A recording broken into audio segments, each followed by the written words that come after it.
Je suis en bonne compagnie puisque je suis avec Nicolas Thierry. Bonsoir Nicolas. Bonsoir Éloi. Alors Nicolas, on a ici une habitude, chacun de nos invités, je pourrais faire un portrait très très long où je raconte tout votre parcours, mais non. J'ai pris votre compte Twitter et ça me sert de portrait. On va aller un petit peu plus loin bien sûr.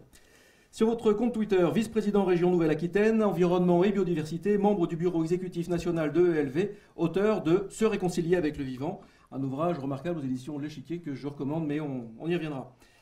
Et alors pour aller un petit peu plus loin, j'ai juste pris le tweet épinglé. Vous savez, le tweet que vous mettez en haut et qui annonce un petit peu ce que vous avez peut-être dans la tête. Sauf que lui, il date du 19 octobre 2017. Donc ça fait quand même longtemps que vous avez ça en tête. Et puis on va le voir.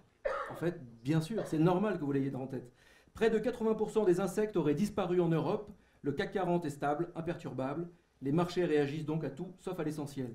Ça, c'était en octobre 2017. C'est pareil, ça reste épinglé. Ça reste d'actualité. Les derniers chiffres de l'IPBES qui sont sortis montrent qu'il y a 1 million d'espèces qui ont disparu. Et les choses sont même aggravées depuis que j'avais rédigé ce tweet. Une autre question rituelle dans ces rendez-vous du futur. Une question que André Brey, qui a été notre invité, nous avait dit à la fin d'une émission, nous avait dit « Mais moi, je suis sur Terre pour pouvoir expliquer à un enfant de 7 ans ce que je fais dans la vie. » Il avait à l'époque 75 ou 76 ans et il galérait encore un petit peu. Et il arrivait, non, là j'y arrive peut-être pour un ado, mais 7 ans c'est compliqué. Vous me voyez venir, la petite question rituelle. Qu'est-ce que vous répondez à un enfant qui vous demande ce que vous faites dans la vie? Je suis engagé en politique et du coup ça serait définir qu'est-ce que la politique pour un enfant de 7 ans. En tout cas de la manière dont je le vois. Pour moi, mon engagement c'est permettre au plus grand nombre de bien vivre tout en laissant un monde habitable à nos enfants et à ceux qui viendront. C'est déjà une belle ambition. Le politique, être politique, c'est un métier. Ça, c'est ce qui pourrait continuer de vous dire. Non, évidemment, ça ne doit pas l'être. C'est un engagement sur une durée déterminée. Et ensuite, je pense que il faut aussi qu'il y ait du renouvellement. C'est évident. Parce qu'il y a l'usure, parce que ça demande beaucoup d'énergie. C'est un monde qui est assez conflictuel. On n'est pas là pour se raconter des histoires. Il y a du rapport de force. Les choses avancent. On porte ses convictions aussi avec du rapport de force, du débat, etc. Et c'est quelque chose qui est très usant. Et je vois mal comment on fait ça pendant 30 ans. Et il faut aussi, évidemment, la démocratie a besoin de respirer. Donc il faut aussi savoir laisser sa place. Laisser sa place, le renouvellement, ça passe évidemment par les jeunes. Depuis quelques semaines, en vous suivant, toujours sur le compte Twitter, c'est quand même super pratique ces trucs-là, on peut vous suivre. Et d'ailleurs, suivez le compte de N. Thierry, Nicolas Thierry, parce que c'est une grande visite de la grande région Nouvelle-Aquitaine. Donc si vous n'êtes pas vraiment de la région, suivez-le. Parce que... Et puis, on est dans les coulisses de la région, on est dans les coulisses de la biodiversité. On y reviendra évidemment après. Les jeunes, vous en rencontrez beaucoup en ce moment. Notamment en ce moment, bien sûr, il y a une échéance électorale assez cruciale. Vous leur parlez d'engagement, vous essayez de leur dire qu'il faut s'engager, qu'il faut croire aux politiques, mais c'est quoi leur retour et surtout, comment vous arrivez à les bouger, à les motiver? C'est une vraie question, parce que je rencontre en effet beaucoup de jeunes, notamment ceux qui sont descendus, des centaines de milliers de jeunes qui sont descendus dans la rue, et c'est une très bonne nouvelle. Et effectivement, il y a quelque chose qu'on peut constater, c'est que quand on parle d'engagement, notamment chez les jeunes, on pense à l'engagement associatif, dans une ONG, dans un collectif, mais l'engagement politique est quasiment automatiquement oublié, ou en tout cas mis de côté. Et je pense que c'est une grave erreur. Parce que il y a un double enjeu aujourd'hui. On est dans une période de transition, on sait que le temps presse, et les gamins aujourd'hui qui sont dans les cours d'école notamment, on ne peut pas attendre qu'ils aient 30 ou 40 ans, ça sera déjà trop tard. Donc la jeunesse aujourd'hui, tout cas moi tout ce que je fais aujourd'hui, c'est effectivement pour que ces jeunes qui sont lycéens dans la rue puissent vivre dans un monde habitable demain. Et ça serait quand même le comble quand ils vont être adultes et quand ils vont arriver majeurs, et c'est le cas pour beaucoup d'entre eux, que en tout cas le monde qu'on est en train de leur préparer, ils le laissent dans les mains souvent d'une génération qui a vécu dans un autre monde. Exactement. Et il y a deux enjeux, il me semble, très importants. C'est déjà, on le constate tous, il y a énormément d'initiatives partout qui sont en train de fleurir sur le territoire, et aujourd'hui, elles manquent cruellement de financement pour changer d'échelle, pour qu'effectivement, que ces pionniers deviennent la norme.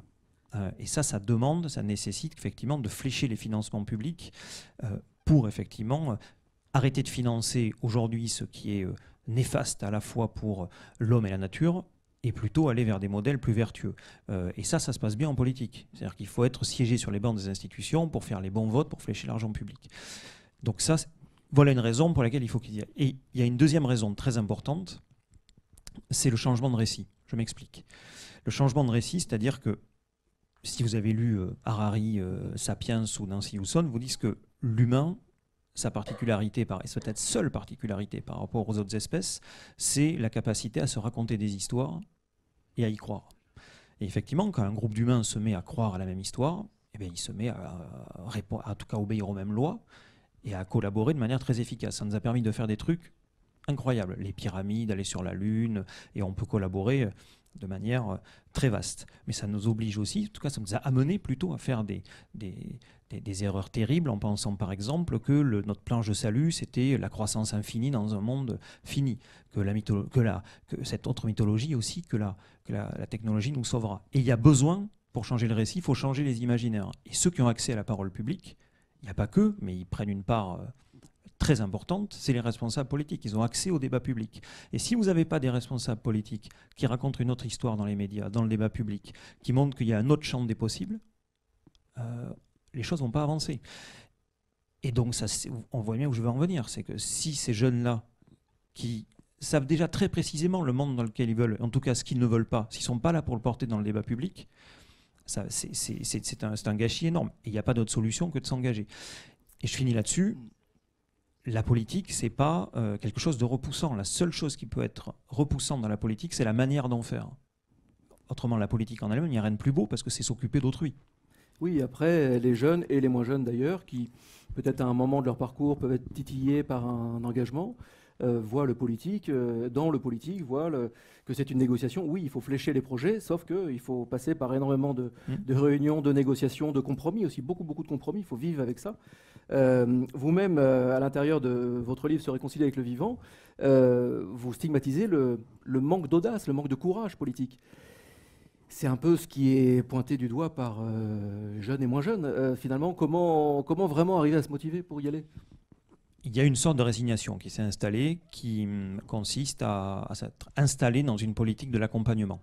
C'est-à-dire qu'il y aurait un seul chemin possible, un seul horizon possible, et le politique ne serait là que pour accompagner ou réguler. On prend la question qui nous concerne ici, précisément l'agriculture. On est la première région agricole d'Europe. Donc on a, en tout cas être à la région, c'est une bonne tour d'observation pour voir ce qui se passe. On voit que quelle est la situation de l'agriculture aujourd'hui. On n'a jamais autant produit. On a des rendements absolument astronomiques. Même depuis peut-être le début de l'histoire de l'humanité, jamais on n'a autant produit. Pourtant, un agriculteur se suicide tous les 2 jours. Un agriculteur sur 3 touche moins de 400 € par mois. En 1950, il y avait plus de 2 millions d'exploitations, vous en avez 500 000 aujourd'hui.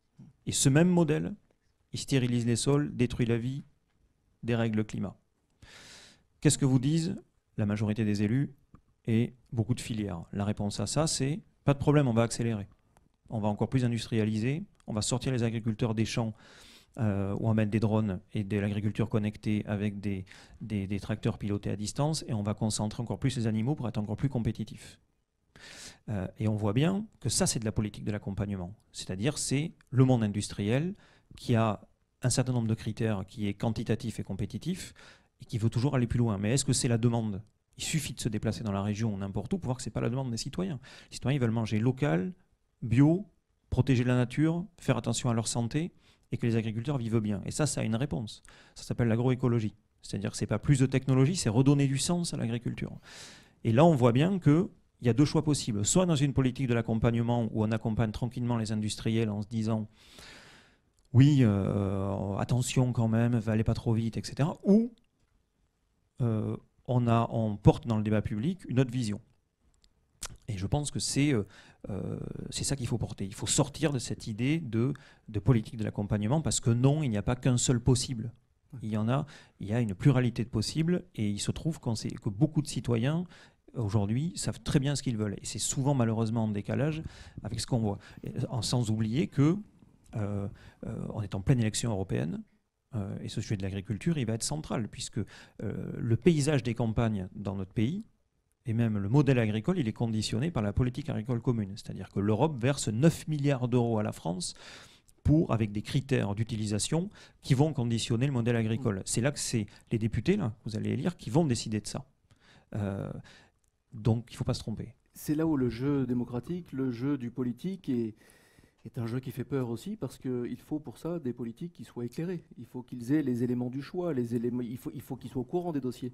Et vous avez dit alors sur Twitter, je ne me rappelle plus où, mais vous avez dit que c'était complètement anormal de vivre dans une société où finalement on attendait absolument toutes les réponses du politique. On pouvait le questionner sur n'importe quoi.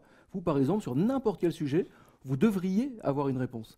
Parce qu'on ne peut pas imaginer un seul instant un politique dire « je ne sais pas, je vais demander à des conseillers » ou « je ne sais pas ». On vit aussi ce paradoxe-là. C'est que finalement, on attend tout du politique, mais le politique ne peut pas tout. Non, elle ne peut pas tout. Du coup, il s'en remet évidemment à des experts ou à des lobbies. Ça questionne aussi la question du modèle démocratique, en réalité. Alors oui, il faut que les élus soient capables de dire « ça, je ne sais pas ». Et effectivement, j'entends la problématique, il faut que j'y réfléchisse. Il faut aussi être capable de dire que moi j'ai été élu en 1er janvier 2016, entre la nuit du 31 décembre 2015 et le 1er janvier 2016, je n'ai pas été touché par la lumière et je ne me suis pas mis à tout savoir dans la nuit. Évidemment, on monte en compétence sur les sujets, mais ça s'appelle aussi, on n'occupe pas un mandat tout seul. Ça veut dire qu'il faut aussi organiser la participation, la concertation, et ça touche aussi quelque chose de profond qui est le modèle démocratique. C'est-à-dire que la démocratie représentative dans laquelle on vit aujourd'hui, parce qu'elle est organisée comme ça, parce qu'il y a des échéances électorales toujours à court terme, ça induit une surreprésentation des enjeux du très court terme. Parce qu'effectivement, plutôt la fin du mois que la fin du monde.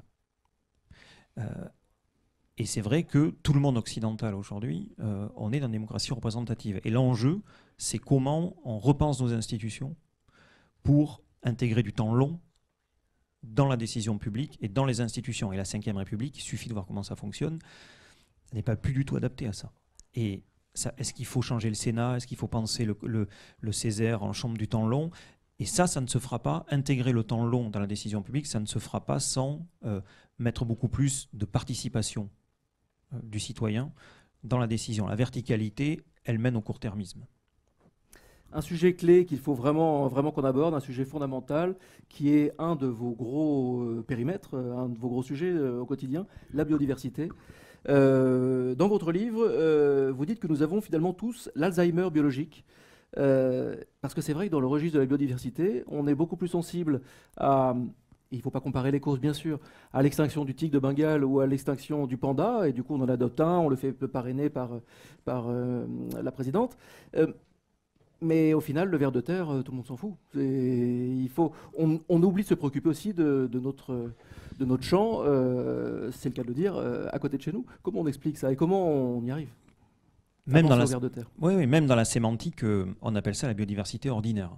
Comme si d'ailleurs la vie pouvait être ordinaire. Déjà, on voit bien que, effectivement, on est beaucoup plus sensible à la disparition des lions, des girafes ou des tigres qu'à l'hirondelle. On a un exemple très concret dans cette région, c'est le retour du loup. Le loup est en train de revenir en Nouvelle-Aquitaine. Enfin, il n'est pas plus qu'en train de revenir puisqu'il est déjà là. Vous dites d'ailleurs que l'ours et le loup, c'est le miroir de notre relation avec la nature. Exactement. Quand on s'indigne de la disparition des abeilles, tout le monde a la main sur le cœur, je vois bien dans les assemblées, en se disant c'est terrible, il faut faire quelque chose. Pourquoi? Parce que derrière, il y a une vision très utilitariste. C'est-à-dire on sait que ça pollinise et que pour l'agriculture et pour les rendements, ça va être un désastre, il n'y a plus d'abeilles. Quand on commence à parler du loup ou de l'ours, qui peuvent perturber à la marge, à la toute petite marge, nos activités économiques, là tout de suite vous êtes assez seul dans l'Assemblée. Pourquoi? Parce que si ce n'est pas utile, il ne faut pas conserver. Et justement, c'est cette idée-là, c'est que tant qu'on sera dans cette idée qui est qu'on ne conserve que ce qui est utile et qu'on a une vision du monde très utilitariste, ça mène au pire. Et ensuite, il y a la question de l'humilité derrière tout ça. C'est qu'on vit une période qui provoque une espèce de dissonance cognitive. C'est-à-dire que dans 2-3 décennies, je prends un exemple, dans 2-3 décennies, on sera certainement capable d'envoyer une femme ou un homme, une femme j'espère, marcher pour la première fois sur Mars. On est étincelant technologiquement. Mais dans le même temps, il faut se dire qu'on dépend des vers de terre. Et c'est ça, et on les oublie. Et ça, et pour dire Edgar Morin, parce que c'est pas de moi, c'est pour ça qu'il dit, on est étincelant technologiquement, mais on est défaillant culturellement. On en est là. Et moi j'ai l'impression que ça, on en revient, mais ce soir on y reviendra tout le temps, sur le registre de la connaissance, le registre des choix conscients, la conscience citoyenne en gros. Finalement, le ver de terre, les gens ne savent pas vraiment quelle utilité il apporte. Le renard, on l'a chassé. Or, si on avait seulement une vision ultra-utilitariste, on l'aurait peut-être préservé un petit peu plus. Parce que, et c'est là où vous êtes beaucoup plus connaisseur que moi, il a un lien avec la maladie de Lyme.